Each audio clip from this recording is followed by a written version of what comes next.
이 세상에 진짜도 있고 우리 가짜도 참 많습니다. 보석, 옷, 신발, 여러 가지 심지어 돈까지도 가짜를 만드는데 얼마나 정교한지 모릅니다. 여러분들 가짜에도 명품이 있다는 거 아십니까? 우리 명품 가방 아니면 명품 짝퉁 이런 것이 있는데 그것도 급이 있다 하고 그러더라고요. 아주 비싼 짝퉁 건 그래도 거의 정교하게 만들어서 웬만한 사람이 아니면 구분하지 못한다 그렇게 얘기를 합니다. 또 싼 짝퉁들은 쉽게 모든 사람이 구분할 수 있는 그런 모습이죠. 너무나 똑같아서 많은 사람들이 속고 있습니다. 그런데요, 이런 것만 진짜 가짜가 있는 것이 아니라 진짜 가짜가 있는 것 또 있습니다. 진짜 기독교, 가짜 기독교, 진짜 목사, 가짜 목사, 진짜 복음, 가짜 복음, 그런 것들이 기독교 안에 들어와 있다는 것이죠. 한국 기독교 안에는 가짜 복음이 상당히 참 많이 있습니다. 미국에서도 그렇게 많은 가짜 복음이 있다라는 것을 많이 들어보지 못했는데 아마 한국적인 그런 상황인 것 같아요. 예수님이 이런 말씀하셨습니다. 나는 참 뭐라고요? 포도나무라. 그런데요, 포도나무라라고 하지 않고 그 앞에 참이라는 단어를 사용하셨어요. 왜 그럴까요? 진짜라는 것이죠. 가짜가 있기 때문에 아마 예수님이 참 포도나무라 그렇게 말씀하신 것 같습니다. 신앙은요, 참과 거짓을 구별하지 못하면 안 됩니다. 구별하지 못하면요, 이것은 우리가 죽고 사는 문제예요. 무엇이 진짜고 무엇이 가짜인 것을 분명히 구분할 수 있어야 되는 것입니다. 거짓된 진리는 구원에 이르는 길이 많다라고 이야기를 하고 있습니다. 상정상에 올라가는 그 길, 여러 가지 루트가 있다라고 얘기하고 있죠. 기독교도 그 루트 중에 하나다, 그 길 중에 하나다라고 얘기하는 그런 종교다원주의의 시대 속에 우리가 살아가고 있습니다. 그렇기 때문에 무엇이 진짜고 무엇이 가짜라는 것을 우리가 분명히 알 수 있어야 됩니다. 예수님께서는 분명히 말씀하셨습니다. 내가 곧 길이요 라고 얘기하고 있어요. 즉 구원으로 이르는 길은 하나밖에 없다는 사실을 우리가 분명히 알 수 있어야 됩니다. 이런 확신이 우리에게 있어야 된다는 것이죠. 다른 복음은 없다는 것입니다. 오늘 본문 6절부터 9절까지의 말씀을 가만히 보면요, 매 절마다 다른 복음, 다른 복음, 다른 복음 이렇게 다른 복음에 대해서 언급을 하고 있습니다. 6절에서는 갈라디아 교인들이 다른 복음을 따르는 것을 이상하게 여긴다라고 얘기하고 있고요, 7절에는 다른 복음이 없다라고 얘기하고 있고, 그리고 8절과 9절을 다른 복음을 전하면 저주를 받는다라고 이야기하고 있습니다. 오늘 본문 내용이 상당히 강력합니다. 제가 지난주에 말씀드렸지만은 사도 바울은 아주 강력한 톤으로 이 편지를 쓰고 있다는 것이죠. 저도 강력하게 말씀을 전하고 싶지만은 갈라디아서만은 강력하게 소리를 치면서 전하고 싶지 않습니다. 왜? 내용 자체가 워낙 강하기 때문에 그래요. 단도직입적이고 아주 급박한 느낌을 줍니다. 다른 복음이 도대체 무엇이기에, 다른 복음이 어떤 형태로 우리 안에 스며들었는지, 다른 복음을 전하면 어떻게 되는가, 이런 내용들을 우리가 한번 살펴볼 수 있기를 바라겠습니다. 여러분들 묻습니다. 복음. 자, 복음에 대해서 여러분들 정의할 수 있습니까? 복음에 대해서 말씀해 주세요 라고 누가 물어본다면 어떻게 말씀해 주시겠습니까? 많은 교인들이요, 복음 뭐 이렇게 얘기도 많이 하고 복음에 대한 그 단어를 많이 들어왔지만 실제적으로 복음이 무엇인가라는 것을 잘 정의하고 있지 못합니다. 복음, 좋은 소식이죠. The good news라고 얘기합니다. 헬라어는 유앙겔리온이라는 단어를 사용하고 있습니다. 앞에 있는 유안이라는 것은요, 천사라는 그런 단어입니다. 겔리온, 소식이죠. 즉 천사가 전하여 준 소식. 예수 그리스도가 이 땅에 구세주로 탄생하셨다라고 천사들이 전하여 준 그 소식이 복음이라는 것이죠. 기쁜 소식이라는 것입니다. Gospel 이렇게 얘기하죠. Gospel은 God spell, 의 줄임말이다. 그렇게 말씀하시는 분이 계세요. 그렇다면 무엇인가? 하나님이 전해주신 말씀이라는 거예요.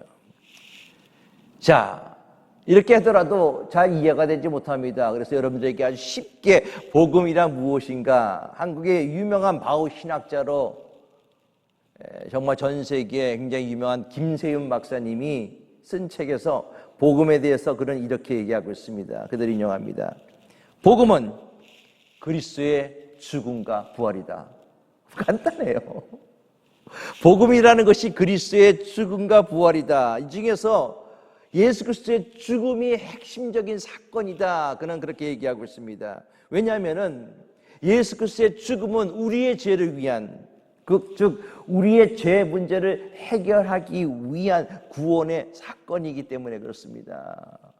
예수님의 탄생보다도 더 중요한 것이 예수 그리스도의 죽음이다라고 얘기하고 있습니다. 그리고 그 죽음이 우리에게 구원을 가져다 준 사건임을 확인하는 것이 바로 부활이다. 김세현 박사는 그렇게 얘기를 하고 있습니다. 복음은 무엇인가? 그리스도의 죽음과 부활이다. 두 사건이 하나가 되어서 하나님으로 나아갈 수 있는 길을 우리에게 열어주셨다는 것이죠. 하나님과 원수되었던 우리를 하나님과 하나가 되고 하나님과 화평을 누리도록 일어난 그 사건이 예수 그리스도의 죽음과 부활이다라고 그는 그렇게 얘기하고 있습니다. 바로 그 소식이 기쁜 소식이고요. 그 소식이 바로 복음이라는 것입니다. 간단하죠? 그런데 이 복음에 자꾸만 무엇을 더하는 거예요. 예수 그리스도의 죽음과 예수 그리스도의 부활, 예수 그리스도의 그 모습을 우리가 믿으면 구원받는데 거기에다 무엇을 자꾸만 더하는 것입니다. 아니면 거기에다가 빼버리는 거예요. 빼도 안 되고 더해도 안 된다는 것입니다. 이것이 바로 복음입니다. 6절 말씀 봅니다. 그리스도의 은혜로 너희를 부르신 이를 이같이 속기 떠나 다른 복음을 따르는 것은 내가 이상하게 여기니라. 6절 시작은 뭐로 시작되죠? 그리스도의 은혜. 그렇습니다. 우리가 이 자리에 나온 것은 오직 예수 그리스도의 은혜 때문에 오늘 우리가 이 자리에 있는지 믿으시기 바라겠습니다. 내가 무슨 자격이 있어서 이 자리에 온 것이 아니에요. 내 힘으로 나온 것이 아닙니다. 오늘 이 예배 자리에 나온 것은 자격이 없는데 하나님이 여러분들을 불러주셨기 때문에 나온 것입니다. 그래서 고린도전서 15장 10절은 이렇게 얘기합니다. 그러나 내가 나 된 것은 뭐라고요? 하나님의 은혜로 된 것이다 라고 얘기하고 있어요. 하나님의 은혜로 오늘 이 예배 자리, 하나님을 만나는 자리, 기쁨의 자리, 찬송의 자리, 이 자리에 나온 거예요. 여러분들 이 예배 자리가 복된 자리임을 믿으시기 바라겠습니다. 이 예배의 자리가 생명의 자리임을 믿으시기 바라겠습니다. 이 예배의 이 자리가 기쁨의 자리임을 믿으시기 바라겠습니다. 우리가 이 자리에 나온 것은요, 아니 이 자리에 나올 수 있었던 것은 하나님의 은혜, 하나님의 은혜 때문이라는 것이죠. 하나님의 은혜로 너희를 부르신 이라고 6절은 얘기하고 있죠. 우리를 부르신 이라는 것이죠. 하나님이 여러분들을 불러주셨습니다. 창세전부터 여러분들 선택해 주셔서 여러분들 불러주셨어요. 하나님이 왜 불러주셨을까요? 야단치기 위해서요? 불러주셨을까요? 아무개야 라고 부를 때요, 두 가지가 있죠. 부모님들이 야단치기 위해서 또는 칭찬하기 위해서. 여러 가지 심부름 시킨 거 여러 가지 있지만 하나님이 여러분들 불러주신 이유는 단 한 가지입니다. 뭔지 아세요? 사랑하기 때문에. 사랑하기 때문에 여러분들 불러주신 거예요. 불러주셨다는 것은 구원으로 인도하여 주셨다는 것이죠. 하나님이 여러분들을 이 세상을 이처럼 사랑하사 독생자 예수 그리스도를 아낌없이 내어주셨고 그 예수를 통해서 오늘 우리가 이 자리에 있는 줄 믿으시기 바라겠습니다. 그래서 성경은요, 하나님의 은사와 하나님의 부르심에는 후회함이 없다라는 거예요. 하나님이 여러분들을 구원해 주시고 여러분들이 하나님의 자녀를 삼아 주신 것은 후회함이 없는 거예요. 내가 부족하더라도 후회함이 없는 것입니다. 왜? 하나님의 자녀이기 때문에. 내가 부족하더라도 하나님이 그래도 끝까지 사랑해 주시는 것입니다. 6절을 다시 볼까요? 그리스도의 은혜로 너희를 부르신 이를 이같이 속기 떠나 다른 복음에 따르는 것을 내가 이상하게 여긴다. 설교를 준비하면서 헬라 성경을 오래간만에 찾아봤습니다. 헬라어를 거의 다 까먹었어요. 이제는 막 이렇게 헬라 성경을 보면서 읽기조차도 힘들고 단어도 많이 까먹었는데 6절 말씀을 가만히 보니까는 헬라 성경에는 이상히 여기노라 라는 단어가 먼저 되었어요. 한국 성경은 그리스도의 은혜로 이렇게 시작됐는데 헬라어 단어는 이상하게 여기라, 즉 헬라어 단어의 첫 마디는 나우마조 이렇게 시작이 돼요. 나우마조, 내가 이상히 여기노라.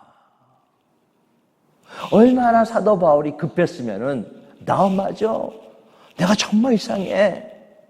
너희가 하나님의 복음을 그렇게 급하게 떠난 것은 이상하다. 이 다음마저라는 단어는요, 마음속에 굉장한 슬픔들, 굉장한 아픔들을 표현하는 단어가 이 다음마저라는 단어입니다. 갈라디아 성도들은 예수 그리스도를 기쁨으로 아마 사도 바울을 통해서 그들은 접하고, 그리고 또한 예수 그리스도의 복음을 그들은 받아들였을 것입니다. 아마 눈물을 흘리면서 그렇습니다, 내가 일평생 주를 위해서 살겠습니다, 아마 그렇게도 결단했을 거예요. 그런데 갑자기 무엇에 홀린 듯 그들은 돌변하기 시작했습니다. 이상하게 변한 거예요. 여러분, 마귀가요, 사탄이 역사하면은 기이할 정도로 신속하게 복음을 버리는 경우가 너무나 많이 있어요. 저 사람 그렇게 헌신했던 사람인데, 저 사람 그렇게 잘 믿던 사람인데 어느 순간 싹 바뀌어버려요. 기독교에 대해서 부인하고, 하나님에 대해서 부인하고, 교회에 대해서 비판하는 그런 세력으로 바뀌는 것이 한순간이라는 것이죠. 오늘날 이러한 일들이 바로 일어난다는 거예요. 오늘 말씀 속에 이같이 속히라고 얘기하고 있습니다. 여러분들, 이같이 속히라는 단어는요, 경솔하다라는 의미가 있어요. 바울이 전한 복음과 다른 것을 접하고 나니까는 경솔하게 그들은 다음마저 떠나버렸다는 것이죠. 떠나다라는 그 단어는요, 헬라어 단어를 가만히 보면은 탈당하다, 탈령하다라는 그런 뜻이 있습니다. 무슨 뜻인지 아세요? 그리스도의 복음에서 탈령했다는 거예요. 떠나버렸다는 것입니다. 사도 바울이 판단할 때 갈라디아 교인이 불건전한 사상을 받아들인 것뿐만 아니라 그들이 믿고 있는 그 모든 것에서 다 나가버린 거예요. 헬라 단어는 가만히 보면 상당히 격렬한 단어를 사용하고 있습니다. 그만큼 아주 급해요. 다른 복음 없나니 다만 어떤 사람들이 너희를 교란하여 그리스도의 복음을 변하게 하려 함이라.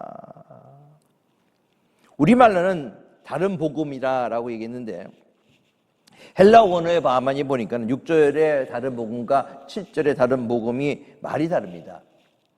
6절의 다른 복음은 헤테론이라는 단어를 사용하고 있고요, 이것은 두 가지 중에 하나라는 단어입니다. 그 뜻입니다. 영어로 보면 another gospel이라는 뜻이죠. 7절에는 알로스라는 단어를 사용하고 있어요. 이것은 여러 가지 중에 하나라는 거예요. 사도 바울이 편지를 쓸 때, 우리도 마찬가지, 편지를 쓸 때 갈라디아서 교인들에게 가장 적합하게 그들이 잘못됐다는 것을 알기 위해서 단어 하나하나를 신중하게 생각하고 썼다라는 것을 알 수가 있어요. 너희들이 접한 복음은 단 하나밖에 없는데, 유일한 복음인데, 너희가 마치 그 복음을 another gospel, 둘 중에 하나인 것처럼 그 복음을 받아들이고 있다. 아니면 the other gospel의 수많은 것들 중에 하나로 취급하고 있다라고 얘기하고 있어요. 즉 복음은 하나라는 것을 강조하기 위해서 사도 바울은 그렇게 얘기를 하고 있습니다. 내가 곧 길이요 진리요 생명이니 라는 단어에 여러분들도 아시겠지만은 더라는 정관사가 여러분들 쓰여지지 않았습니까? I am the way, I am the truth, I am the life. 즉 오로지 하나밖에 없는 길이고 하나밖에 없는 진리고 하나밖에 없는 생명인데 복음은 하나인데 거기에 다른 것이 들어와 있다는 것을 사도 바울은 그렇게 안타깝게 생각하면서 편지를 쓰고 있는 것입니다. 7절 말씀에 보면요, 어떤 사람들이 라고 얘기하고 있어요. 어떤 사람들은 누굽니까? 유대주의자죠. 유대자들이, 이 사람들은요, 예수를 믿는 사람인가요? 안 믿는 사람인가요? 여러분들 먼저 질문 한번 해볼까요? 예수를 믿는 사람이에요. 예수를 아예 안 믿는 사람이 아니라 예수를 믿는 유대주의자들이 갈라디아에 있는 이방 신자들에게 우리는 예수를 믿는 유대주의자입니다. 유대인입니다. 하나님 말씀하셨기에 우리가 하나님의 자녀가 되기 위해서는 할례를 받아야 됩니다. 라고 얘기를 하는 것이죠. 그래야지 하나님의 자녀가 될 수 있습니다. 여러분, 중요한 포인트가 여기 있습니다. 예수를 안 믿는 자들이 얘기하는 것이 아니라 예수를 믿는 유대자들이 갈라디아에서 있는 이방인들에게 얘기를 하고 있습니다. 즉, 복음은 무엇인가? 예수 하나면 되는데 그들은 예수의 십자가 플러스 할례 플러스 율법 더하는 거예요. 아까도 말씀드렸지만은 복음은 더해도 안 되고 빼도 안 된다고 말씀드렸습니다. 이것이 다른 복음이라는 것입니다. 이 유대인들은요, 그러니까 기독교 유대인이죠. 예수님을 부인하지 않았어요. 예수님을 인정했습니다. 예수님을 받아들였습니다. 그런데 예수님을 믿는 사람이에요. 그런 자들에게 사도 바울은 아주 신랄하게 공격하고 있습니다. 저주를 받을지어다. 다른 복음을 전하면 저주를 받는다라고 얘기하고 있어요. 왜? 그들이 그리스도의 은혜를 떠났기 때문에 복음은 하나님으로 말미암아 하나님께 주시는 그런 값없는 은혜임에도 불구하고 거기에 자꾸만 더하는 거예요. 복음과 율법 공존할 수 없습니다. 복음이 80%, 율법이 20% 아니에요. 복음이 99%, 율법이 1% 아니라는 것이죠. 여러분들 99%의 복음에 1%의 율법, 더 나가서 99%의 복음에 1%의 인간의 노력이 포함되어 있다면 그것은 복음이 아니라는 거예요. 다른 복음이라는 것이죠. 예수 그리스도가 이 세상에 오셔서 우리를 위해서 십자가에 죽으시고 그 사실을 믿고 그 사실을 받아들이기만 하면은 내가 의롭다함을 받고 그리고 심판이 아니라 영생에 이르는 이것이 은혜의 복음인데 무엇을 더하거나 무엇을 첨부시킨다는 것이죠. 자, 이제는 여러분들 아시겠죠? 그렇다면은 이 어떤 사람들은 오늘날에도 있다는 거예요. 오늘날에도. 갈라디아서가 기록할 때 이때보다도 더 많이 있습니다. 우리는 이런 사람들을 경계할 필요가 있어요. 교회 안에 그리고 내 안에 혹시 다른 복음이 들어가 있지 않는가 살펴볼 필요가 있다는 것입니다. 성경은 그런 다른 복음에 대해서 애매한 태도를 취하지 않습니다. 신묵하지 않았어요. 단호하게 배척했습니다. 구원이 그리스도만으로 충분한데 뭔가 다시 덧붙여주는 거예요. 어떤 사람은 예수를 믿어도 그렇습니다. 예수 믿어도 안식일을 믿어야 됩니다 하면서 안식교가 그런 모습이죠. 토요일날 예배를 드려야 됩니다. 첨가하는 것이죠. 어떤 사람들은 유월절을 지켜야 됩니다 얘기하는 사람도 있습니다. 어떤 사람들은 성경을 읽는데 꼭 킹 제임스 버전을 읽어야 됩니다 라고 말씀하시는 분도 계십니다. 여러분들 첨가하는 거예요. 조금 더 교묘하게 구원 받으셨습니까? 구원받는 확신이 있으셨습니까? 확신이 없으면 예수 믿지 않는 겁니다 라고 하는 것도 여러분들 일반적인 복음에다 첨부하는 거예요.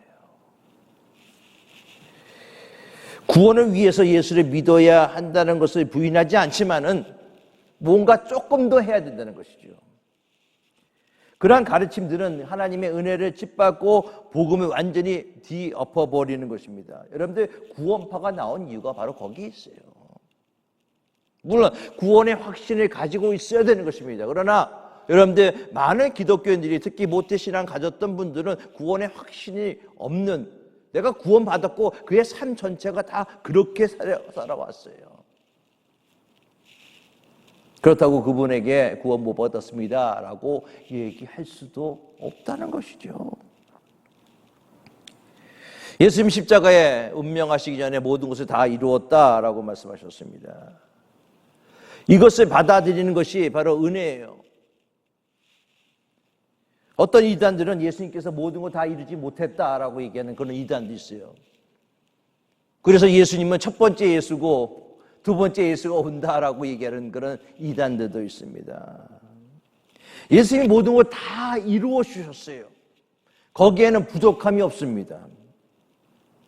어떤 이론 중에서는 예수님이 다 이루셨어도 우리가 예수님을 영접하는 것, 즉 믿는 행위가 있어야 된다, 그래야지 구원을 얻는다라고 주장하는 것도 있습니다.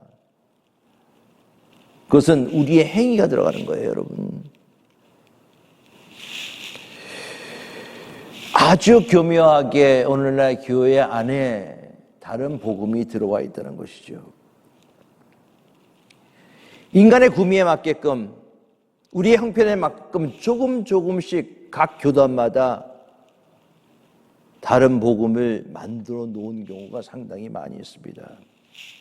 사도 바울은 분명하게 얘기합니다. 8절과 9절 말씀이, 우리나 혹은 하늘로부터 온 천사라도 우리가 너에게 전한 복음 외에 다른 복음을 전하면 저주를 받을지어다. 우리가 전에 말하였거니와 내가 지금 다시 말하노니 만일 누구든지 너희가 받은 것 외에 다른 복음을 전하면 저주를 받을지어다. 그만큼 무서운 것이에요. 그러면서 10절 말씀을 얘기하고 있습니다.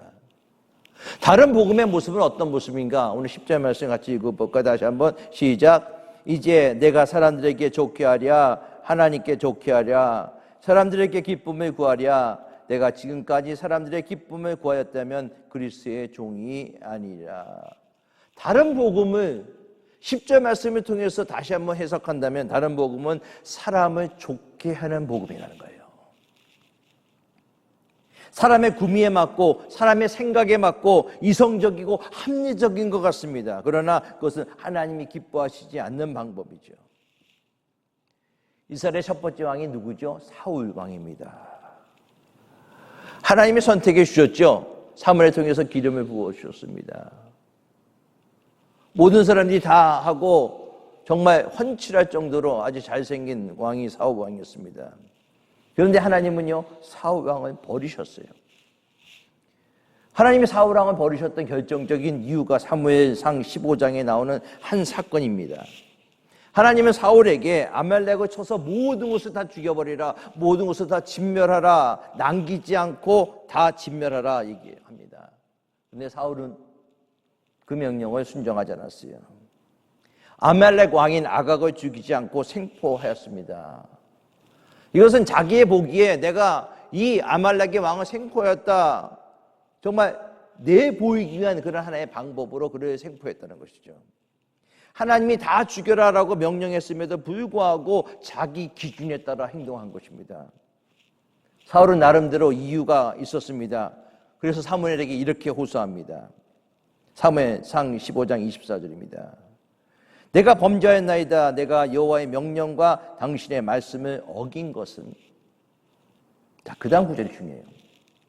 내가 범죄하였나이다. 내가 여호와의 명령과 당신의 말씀을 어긴 것은 내가 백성을 두려워하여 그들의 말을 청종하였습니다. 이건 무슨 말씀인지 아시겠죠? 내가 하나님의 명령과 당신의 말씀을 어긴 것은 백성들을 두려워해서 그들이 뭐라고 할까 봐. 하나님의 명령과 또 하나님의 말씀보다도 사람들을 더 두려워하고 그들이 이야기하는 것을 더 중요하게 생각한 것이 사울 왕이었어요. 이것이 하나님이 사울을 버린 결정적인 이유였습니다. 그는 하나님과 마음이 합한 자가 아니라 사람과 마음이 합한 자의 모습이에요. 사울은 더 이상 하나님의 종이 아니라 사람의 종으로 그는 전락해버리고 말았습니다. 하나님의 마음에 합한 자로 살아가도록 몸부림쳐야 되는데 사람의 마음에 합한 자가 되기 위해서 모든 것을 타협하기 시작했어요. 이것이 하나님이 그를 버린 이유입니다. 그런데 더 기가 막힌 것은 그럼에도 불구하고 사울은 사무엘에게 예언을 합니다. 사무엘상 15장 30절이에요. 내가 범죄하였을지라도 이제 청하옵나니 내 백성이 장로들 앞과 이스라엘 앞에서 나를 높이사 나와 함께 돌아가서 내가 당신의 하나님 여호와께 경배하게 하소서. 속된 말로 사무엘 선지자님 내가 이대로 간다면 내가 쪽팔립니다.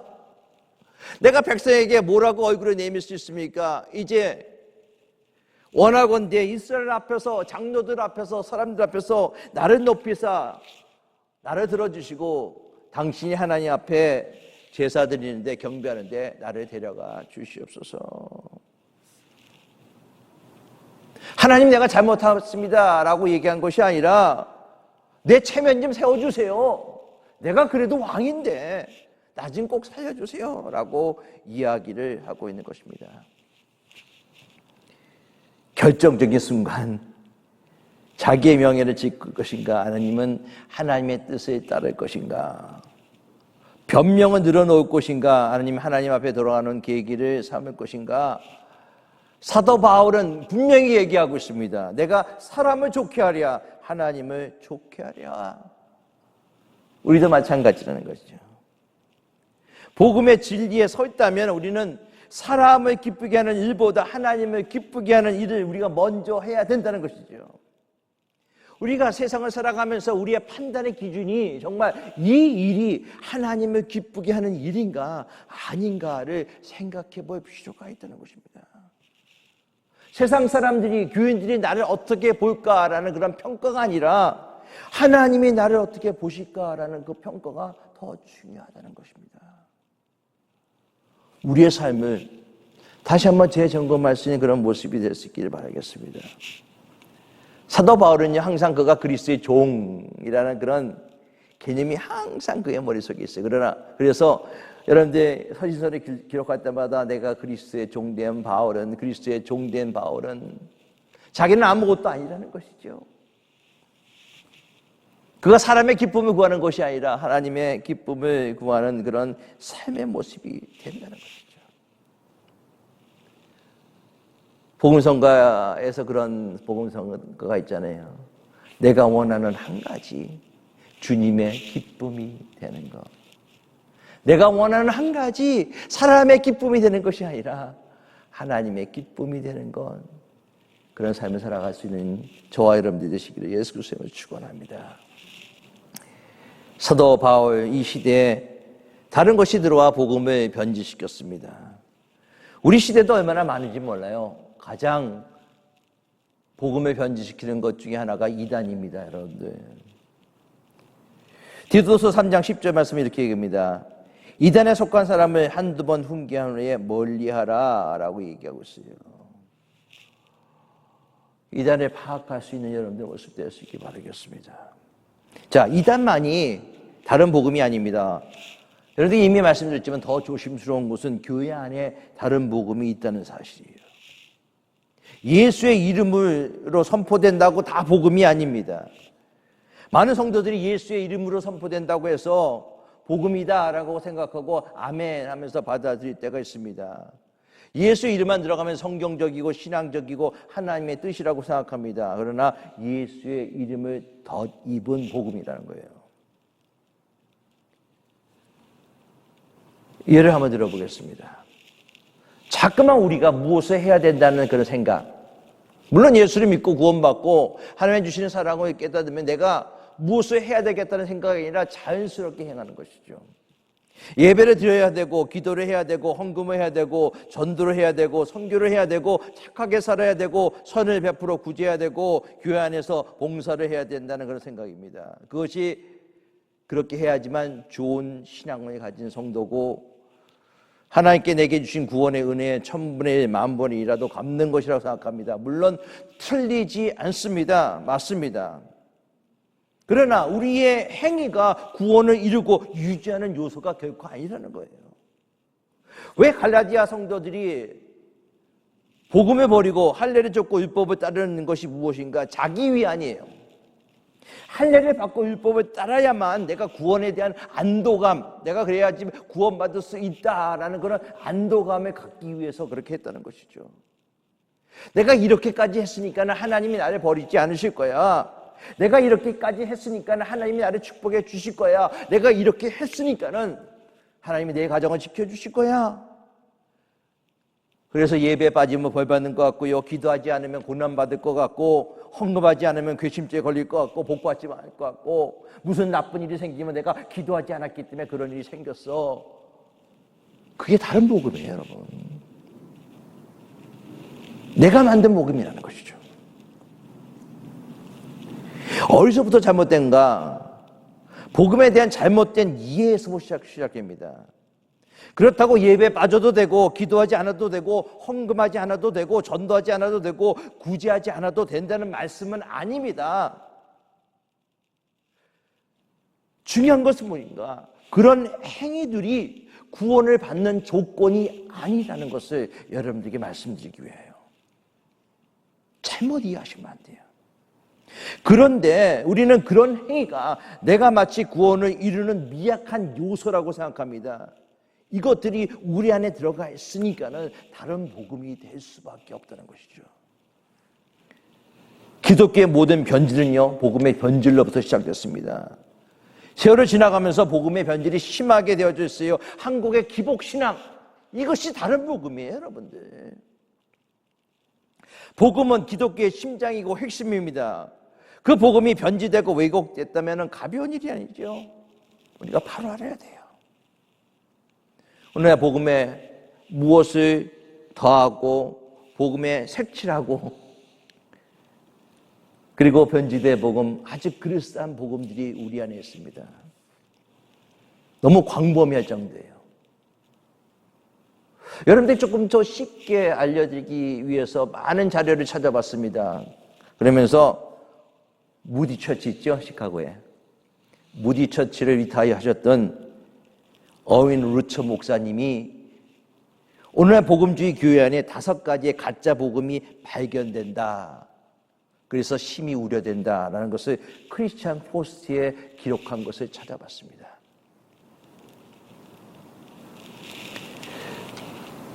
그 목사님이 말씀하시는 오늘날 교회 안에 있는 다른 복음의 5가지. 첫 번째, permissive grace, 관대한 은혜. 죄에 대해서 침묵하는 은혜라는 것이죠. 이것은 개인적인 변화 없이도 은혜를 누릴 수 있다는 교회의 복음이다. 루처 목사님이 이렇게 얘기합니다. 인용합니다. 우리는 죄에 대해 그리고 자격 없는 자에게 주어지는 풍성한 하나님의 은혜가 필요하다는 사실을 사람들이 알도록 열정적으로 설교해야 한다. 그런데 오늘날 교회는 사람들이 그것이 필요하다는 것을 진심으로 알기도 전에 은혜에 대해 설교한다. 즉 관대한 은혜만을 전한 사람들에게 주여 나에게 그 은혜를 베푸소서, 나는 죄인입니다, 죄에 대한 고백이 나오지 않는다는 거예요. 죄에 대해 침묵하는 은혜, 그것이 오늘날 교회의 또 다른 복음으로 나오고 있다. 두 번째입니다. The Social Justice Gospel, 사회적 정의의 복음. 루이너처 목사님이 이렇게 얘기합니다. 이 거짓 복음에 대해서 개인의 회심이라는 복음이 뒷전으로 밀려나게 한다라고 얘기하고 있어요. 즉 사회적 정의가 아무리 잘 이루어진다 하더라도 그것은 복음이 아니다.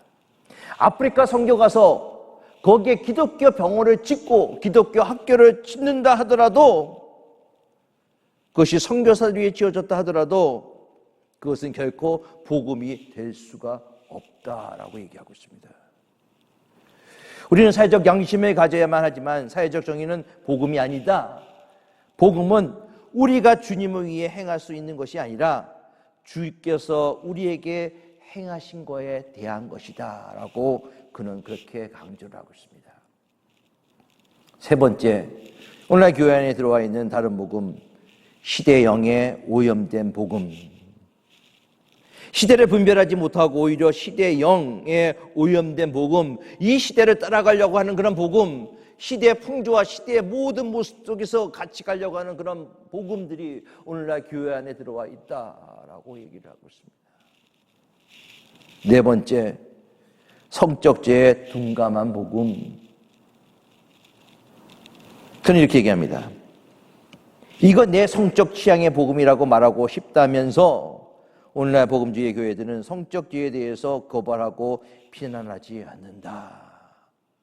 교회 안에 들어있는 동성애, 그 동성애를 인정하는 교단, 그 동성애를 받아들이는 목회자, 거기에 아무런 잘못도 없이 그런 사람들을 받아들이는 그런 교회, 오늘날 그런 교회는 다른 복음이 들어가고 있다라고 얘기하고 있어요. 마지막 다섯 번째입니다. 유일성, 절대성을 잃어버린 복음. 오늘날 종교다원주의에 살아가 있어서 모든 복음들이 구원에 이르는 길이 예수 그리스도만을 통해서만 이루어지는데, 오늘날 기독교는 수많은 종교들과 타협하면서 그들과 토론하고 그들과 함께하여서 그들의 종교도 우리가 인정을 해야 된다라는 것으로 받아들이고 있다. 그것이 오늘날 교회 안에 들어온 다른 복음이다. 성경은 분명히 얘기합니다. 사도행전 4장 12절 말씀에 다른 이로서는 구원을 받을 수 없나니 천하 사람 중에 구원을 받을 만한 다른 이름을 우리에게 주신 일이 없느니라. 즉 구원에는 예수 외에 그 어떤 것도 첨가가 돼서는 안 된다는 거예요. 예수 외에 다른 어떤 중보자도 없고 예수가 하신 그 어떤 일에 대해서 우리의 어떤 다른 행위가 첨가될 필요가 없다는 것이죠. 그래서 루터는 뭐라고 얘기했어요? 오직 믿음이라고 얘기했어요. 오직 은혜, 오직 성경. 루터는 자기가 구원받은 것에 대해서 확인하고 싶어서 교황청의 계단을 무릎으로 기어서 올라갔습니다. 우루의 살이 깨지고 피가 흘린다 하더라도 그의 마음속에는 구원에 대한 확신이 없었어요. 내가 무엇을 하는 것이 아니라 오직 믿음으로 하나님의 은혜가 나에게 임할 때 하나님의 사랑을 우리가 체험할 수 있는 것입니다. 말씀하십니다. 성경 말씀 한 절 한 절에 깊은 은혜를 받으시기 바라겠습니다. 다른 복음을 따르는 것이 얼마나 무서운 일인지 다시 한번 깨닫기 바라겠습니다. 그리고 이단을요, 여러분 단호히 배격하시기 바랍니다. 교회 안에서의 다른 복음, 내 안에 다른 복음적 요소가 없는지 살펴보시기 바랍니다. 바른 복음, 그리스도 복음 안에 있는 것을 감사하면서 다른 복음에 절대로 한눈 팔지 않기 바라겠습니다. 다른 복음을 따라가거나 아니면 내가 알고 있는 이 복음을 버리지 않기 바라겠습니다. 정말 소중한 복음인데 그 복음을 버리는 사람들 너무나 가슴이 아파요. 오늘 10절에 있는 말씀처럼 하나님을 좋게 하고 하나님을 기쁘게 하는 저와 여러분들이 다 될 수 있기를 예수 그리스도의 이름으로 축원합니다. 기도합니다. 아버지 하나님, 하나님은 천하 인간의 구원을 얻을 만한 그런 이름을 예수 그리스도 이후에 주신 적이 없습니다. 예수의 복음, 생명의 복음, 구원의 복음, 내가 무엇을 해왔기 때문에 구원받는 것이 아니라 이 모든 것이 전적인 하나님의 은혜라는 사실을 우리가 받아들이고 그 은혜 받은 자로서 하나님이 주시는 생명 받은 자로서 내가 전도하고 내가 하나님의 말씀을 증거하고 말씀 믿고 기도하는 그런 복된 성도들 다 되게 하여 주시옵소서. 우리 주 예수 그리스도의 이름으로 감사하며 기도드리옵나이다. 아멘.